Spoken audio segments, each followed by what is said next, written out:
Hey guys, Wi-Fi Rekka here, coming at you with a deck list. I got a couple of requests for this, and it's the Chaos Dragons that I've had up for a little while, and they are pretty beastly.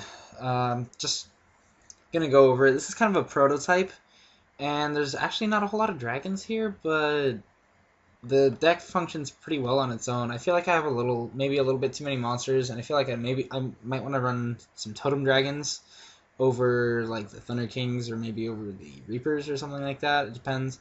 I really need to balance out my light dark ratio, and it's a really edgy deck. It's really hard to play a good amount of darks and a good amount of lights in this deck because you'll always be off by one or two to keep them equal no matter what you run. But let me go over a couple of tech choices and how many of each card you should run, and I'll tell you about why maybe. Uh, BLS is Chaos Sorcerer on Crack. It's a banned card for a reason, and you're running Lights and Darks, so you gotta run it. Card Trooper is personally a tech choice. I haven't actually seen this in the deck before, but it is a rank 3 or a level 3, and I heard this once. I didn't really agree with it. I heard that if you can't afford Tour Guide, you should run Card Trooper, is what somebody told me. And while it's not always true, he was mainly talking about plants, and I'd have to agree. And this is the same concept, even though we are running Tour Guide in the deck. Card Trooper is an amazing card in this deck. It is a level 3, it floats like Tour Guide does, and it is a 1900 beater. It is not exactly the same function as Tour Guide or as good as Tour Guide, but it does have a lot of the same underlying concepts in that it floats, in that it makes or becomes a beater, and in that it thins your deck. It's a little bit different. It'll let me dump my darks and lights in the graveyard pretty well, so that's why I run that. I normally wouldn't choose to run that. It's the only non-dark or light monster in the deck, but it's really just too good in my opinion. Next is the Dragons. We have the Double Dark Flare. This card is okay, but you have to run it because it's a dark dragon that you can send with Future Fusion that you don't want to remove. Not only that, its effect is, while it's not the greatest, it's okay. The best thing about this card is that you can normal summon your Eclipse Wyvern and then sack it for Dark Flare. And then you'll get Eclipse Wyvern's effect because it reads if this card is sent to the graveyard. So you'll get the effect even though the summon of Dark Flare would normally make it miss the time if it was not an if-when effect. So, sorry guys.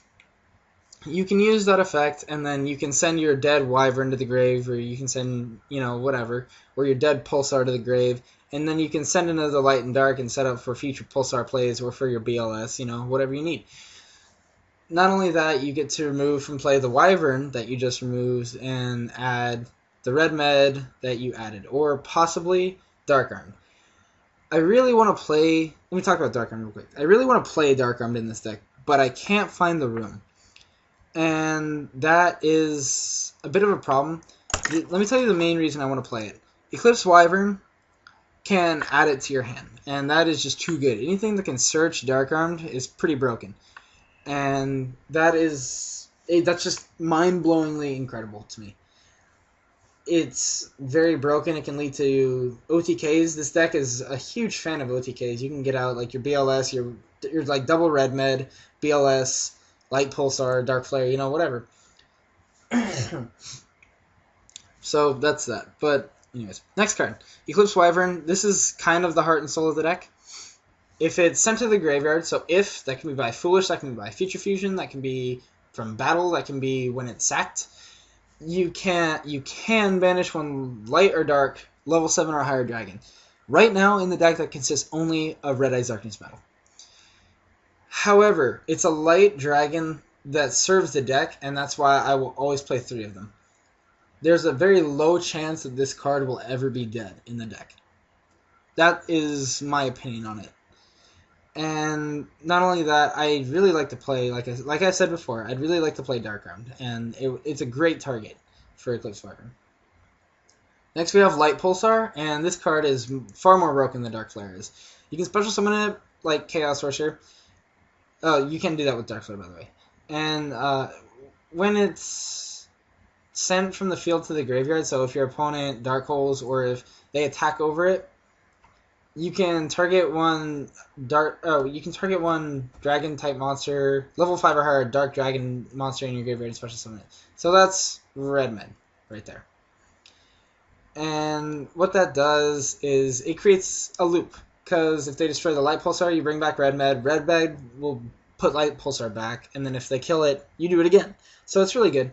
Red med is just red med, there's nothing to talk about. Wyvern is here. There's only 2 of them here because it can be rather dead, and you can send it with Dark Flare, you can get it there with Card Trooper, or you can send it with Future Fusion.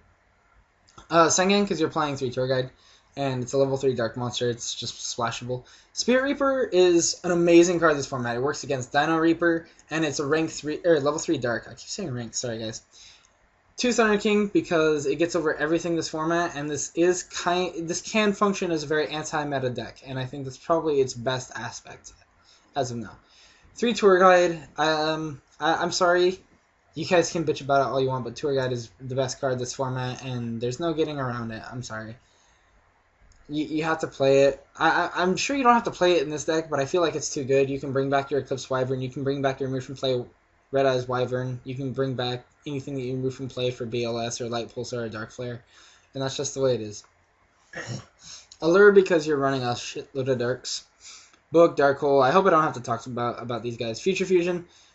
You normally want to send 2 Wyvern, 1 Red Med, and then double Eclipse Wyvern is what I do. Or if I really need the Dark for Light Pulsar, I'll send a Dark Flare, 1 Wyvern, 1 Red Med, and then 2 Eclipse Wyvern. Heavy, Reborn, double MST and Econ over here. Econ. Econ's an important card this format. I can use it to make big plays with Eclipse Wyvern, especially if my opponent goes Stardust. This is one of my favorite things to do. I have a Wyvern and a set Econ. My opponent goes Stardust. I Econ tribute my Wyvern, remove from play Red Med, or if I were to play Dark Armed or something, you know. And then I remove from play. I go light Pulsar by removing from play the Wyvern and a Dark Engrave. And then I get the Red Med back, and then I banish their Stardust for Red Med. And that is just amazing. It's great, and you can do that with Red Med or with Stardust, Scrap Dragon, Red Dragon, Archfiend, Ancient Fairy. There's any of the Dragon Synchros, any of the popular dragons in the game. It's great. And so then there's double MST and Pot of Avarice. I'm thinking about taking the Pot of Avarice out. It's a little bit dead, but I feel like it's a really good card. So it's kind of hard to take it out for me.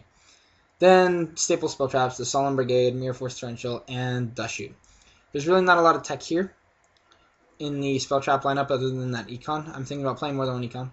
5-headed Dragon for Future Fusion. Double Levier because it's really important. Leviathan Zenmins because they're good. Utopia Roach because it's possible and it's good. Tyrus is for double Dark Flare. I love to Exceed in this deck because my field gets really clogged up. So a lot of the times somehow I'll get out double Dark Flare. Just don't ask, it happens. I don't know how, and then I'll Exceed for this guy, and he's a light, and he'll let me wreck shit pretty much. This is a great card if you guys don't know. Super Dreadnought Turret Train Gustav Max. He's 2 level 10 monsters, so it's 2 Red Meds.